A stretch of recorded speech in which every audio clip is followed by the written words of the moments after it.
The first message hit my screen at 7:12 p.m. A single line. Are you home yet?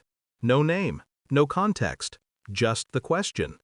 But the typing rhythm felt familiar. My wife's cadence, her habit of ending a question without punctuation when she was trying to seem casual.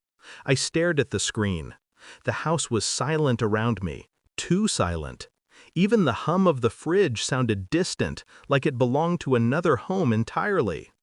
40 years old, my birthday, a day she'd been teasing me about for weeks. Just wait, she whispered every night. Something big is coming. I believed her. I wanted to. But standing in that empty living room, with the light still off and my shadow stretching long across the floor, I felt something shift. A quiet click inside my chest. Something was wrong. I typed back, "Where are you?" 3 dots appeared, stopped, appeared again, stopped again, then nothing. The silence grew heavy, thick, almost physical. I walked from room to room, as if the answer might be hiding behind a door, beneath a bed, inside a closet. But the house stayed still. No shoes by the door, no backpacks, no noise, no warmth, just absence. Then my phone vibrated again, but not from her. A notification. Instagram. My breath thinned, and when I opened it, everything inside me went cold. The photo wasn't subtle. My wife, my 2 kids, her parents, a beach resort I'd never been invited to. All of them smiling. My son had posted it. The caption, "He won't even notice we're gone, LOL." The lull was what did it. Casual, careless, like I was a joke they had rehearsed together. My thumb hovered over the screen. I didn't blink, didn't breathe, just watched. And in that stillness, things I had ignored for months drifted back like ghosts. Her late-night walks around the block. Her sudden obsession with self-care weekends. Her phone always flipped upside down. Her laughter, forced, too bright, whenever I walked into a room. The signs were there. I just didn't want them. I clicked the comments. Her mother had written, "Best surprise ever! So glad we made it on time." Made it on time? For what? My birthday? Or something else entirely? Something began uncoiling in my stomach. Slow, sharp, familiar. I didn't comment, didn't call. I just watched. And the longer I stared at that smiling photo, the more certain I became. Whatever big thing she'd been planning, it wasn't a celebration. It was a removal, a quiet erasing of me. The next morning, I woke early, earlier than I had in years. My mind was clear, unnaturally calm. I made coffee, sat at the table, opened her laptop. She never logged out of anything. She never thought she needed to. The emails were routine at first, school forms, bills, newsletters. Then I found the folder, future plans. Inside, travel itineraries, budget spreadsheets, conversations with her sister about transition timing. One line punched through all the noise. Once everything is finalized with the lawyer, the rest will be easy. He'll just accept it. Finalize? What? Divorce? Custody? Or something deeper? My pulse didn't rise. My breath didn't quicken. If anything, I grew colder.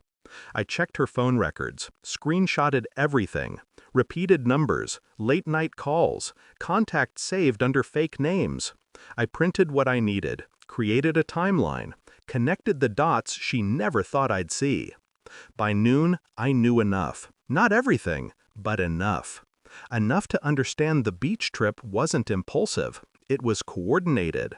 And I, quiet, predictable, harmless, was never meant to notice.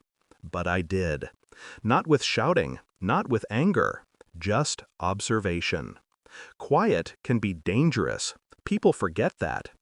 The truth arrived 2 days later, not in a message, not in a call, but in her mistakes. A forwarded email sent to me by accident.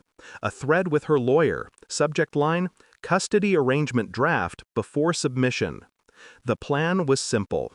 Move out quietly, file for divorce while on the trip, claim emotional neglect, push for full custody. Frame me as absent, uninvolved, unaware. Their beach smiles were part of the narrative, evidence. I read the entire thread twice, then replied with one sentence, "Come home. We need to talk." She arrived that evening, tan lines, messy hair, eyes wide with the panic of someone who realizes their script has been leaked. She stepped inside, shaking. "Why didn't you answer my messages?" she whispered. I handed her the printed documents. No words, no expression, just the truth. Her face broke first, then her breath, then her voice. "How long have you known?" I didn't blink. Long enough. She tried to speak, but I raised a hand. Not to stop her, to silence the chaos. "I didn't ruin this," I said quietly. "You did. You wrote every line. I just read it." Her knees buckled. She sat on the arm of the sofa like the world suddenly lost gravity. "Please," she whispered, "it's not what you think. We were just—" I slid my phone across the table. Her messages, her plans, her timeline. "I know," I replied. "I know exactly what you were doing." Then the final move, the one she never expected. I handed her a signed document of my own. Separation, mutual custody, no court battle, no alimony, no second chances.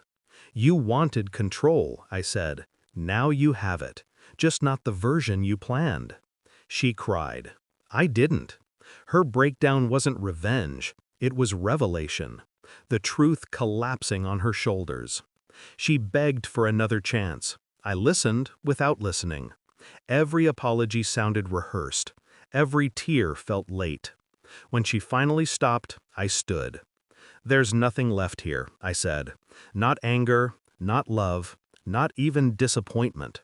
She reached for my hand. I stepped back. Not fast, not dramatic, just final. The house felt lighter as I walked toward the door, quieter, clearer.